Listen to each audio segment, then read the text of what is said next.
जो लोग कहते मनुष्य का जन्म से हम खुश नहीं हैं, मुझे अगले जन्म में मनुष्य जन्म ना मिले, वे लोग इस कहानी को जरूर सुने। एक बार एक इंसान अपनी जिंदगी से बहुत परेशान था।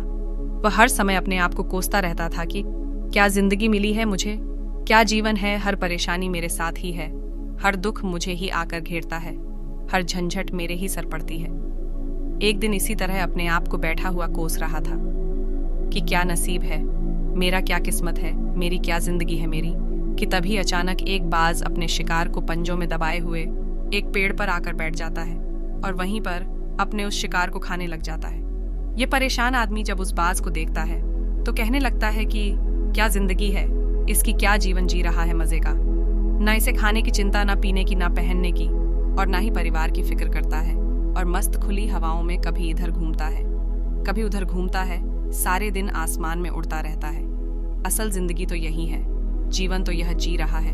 और फिर वह आसमान की तरफ देखकर जोर जोर से चिल्लाता है कि काश मैं भी एक बाज होता तो मुझे भी कोई दुख ना होता, मुझे भी कोई परेशानी ना होती। काश मैं भी एक बाज होता। जब वह 2 से 3 बार जोर जोर से चिल्लाता है कि काश मैं भी एक बाज होता तो मुझे भी कोई दुख ना होता, मुझे भी कोई परेशानी ना होती, तो अचानक आसमान में बिजली कड़कने लग जाती है और आसमान से आवाज आती है कि हे इंसान, क्या यह हमने सच सुना कि तू हमारी दी हुई जिंदगी से परेशान है और तू एक बाज बनना चाहता है।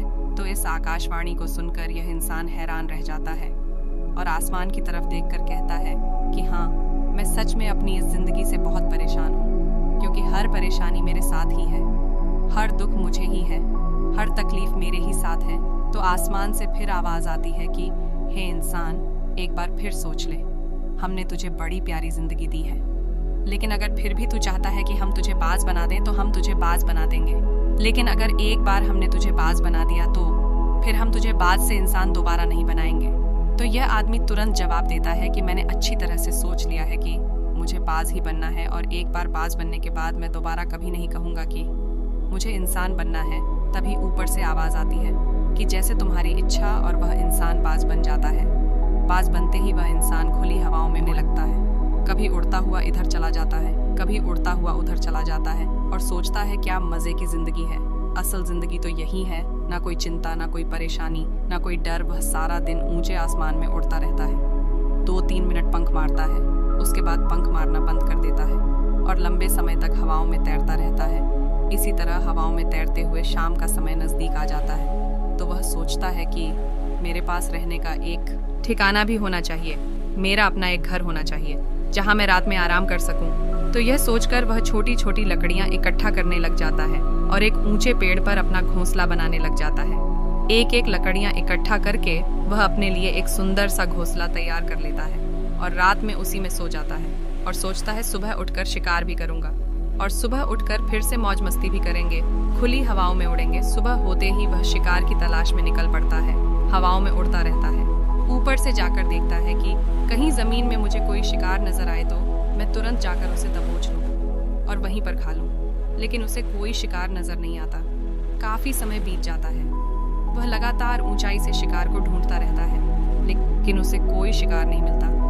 फिर पास एक जंगल होता है, वह उस जंगल में चला जाता है, यह सोचकर कि शायद वहां कोई अच्छा सा शिकार मेरे हाथ आ जाए। यह जंगल के ऊपर उड़कर शिकार को ढूंढता रहता है, जंगल के अंदर जाकर भी शिकार को ढूंढता है, लेकिन इसे वहां भी कोई शिकार नहीं मिला। शाम का समय नजदीक आ जाता है तो मायूस होकर वापस अपने घोंसले की तरफ लौट रहा होता है कि रास्ते पर थककर एक पेड़ के ऊपर बैठ जाता है। जब यह उस पेड़ के ऊपर बैठा होता है तो उसकी नज़र एक बीमार चिड़िया पर पड़ती है जो कि एल अवस्था में होती है। यह तुरंत जाकर उसे दबोच लेता है, उसके पंख निकालकर अलग कर देता है और उसे खा जाता है। उस चिड़िया को खाने के बाद वह अपने घोंसले की तरफ उड़ जाता है और रास्ते में सोचता है कि चलो बीमार चिड़िया ही सही, लेकिन कुछ तो खाने को मिला। वह अपने घोंसले पर पहुंचकर आराम करने लगता है और सोचता है सुबह एक अच्छा सा शिकार पकड़ूं और अपनी भूख मिटा लूंगा। जैसे ही सुबह का प्रकाश होता है यह निकल पड़ता है अपने शिकार की तलाश में, हवा में उड़ता रहता है, लेकिन आज फिर कोई शिकार इसके हाथ नहीं आता। काफी समय बीत जाता है, यह ऊंचाइयों पर जाकर अपनी तेज नजरों से शिकार को ढूंढने की पूरी कोशिश करता है, लेकिन इसे कोई भी शिकार नजर नहीं आता।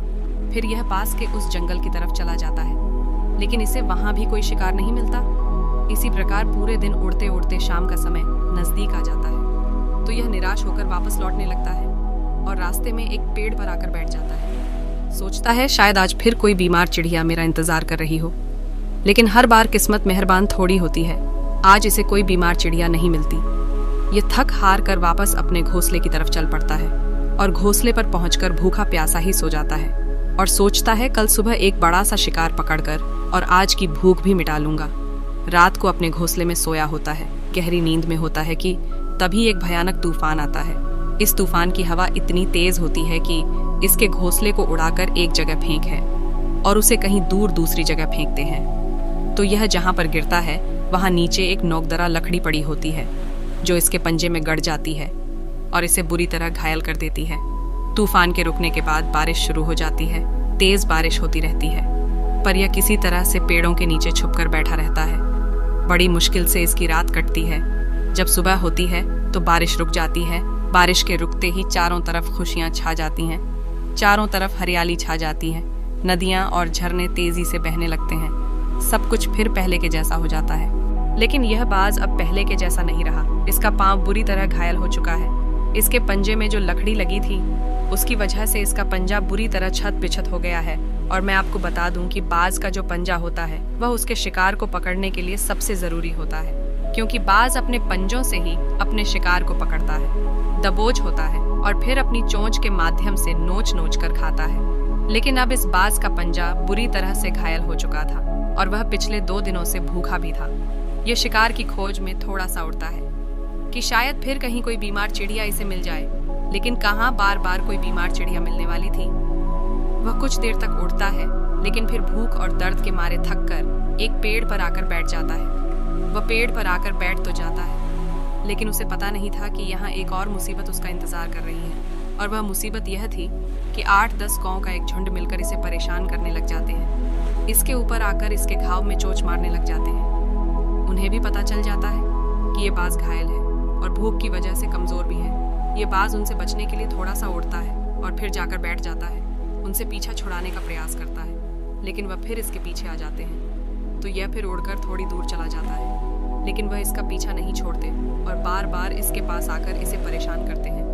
कौवे अक्सर बाज के साथ ऐसा करते हैं, लेकिन फिर बाज भी उनके साथ एक खेल खेलता है। जब कौओं का झुंड में बाज को परेशान करता है और उनका पीछा नहीं छोड़ता तो बाज हवा में सीधी उड़ान भरने लग जाता है। वह तेजी से सीधा ऊपर की ओर उड़ने लग जाता है। कौवे भी उसके पीछे उड़ते हैं, लेकिन कुछ देर तक उड़ने के बाद कौवे ऐसी ऊंचाई पर पहुंच जाते हैं जहां पर उन्हें ठीक से ऑक्सीजन मिलनी बंद हो जाती है। उनका दम घुटने लग जाता है, उनकी सांस रुकने लग जाती है। तो फिर वह वहां से ऊपर नहीं जा पाते, क्योंकि बाज तो बादलों से भी ऊपर उड़ सकता है, इसीलिए वह तो ऊपर चला जाता है। लेकिन कौवे वहां से ऊपर नहीं जा पाते और वो नीचे आने लगते हैं। तो इस तरीके से बाज उनसे अपना पीछा छुड़ा लेता है। लेकिन ऐसा करने के लिए, इतनी ऊंची उड़ान भरने के लिए इस बाज के पास उतनी ताकत नहीं थी, क्योंकि यह भूखा भी था और घायल भी था। तो यह उड़ता और थोड़ी सी दूर जाकर बैठ जाता और कौवे फिर आकर इसे परेशान करने लग जाते। इसी तरह भूख और घायल हालत में एक दिन गुजर जाता है और फिर दूसरा दिन गुजर जाता है, तीसरा दिन गुजर जाता है। लेकिन इस बाज की हालत में कोई सुधार नहीं हो रहा था। वह बद से बदतर होता जा रहा था।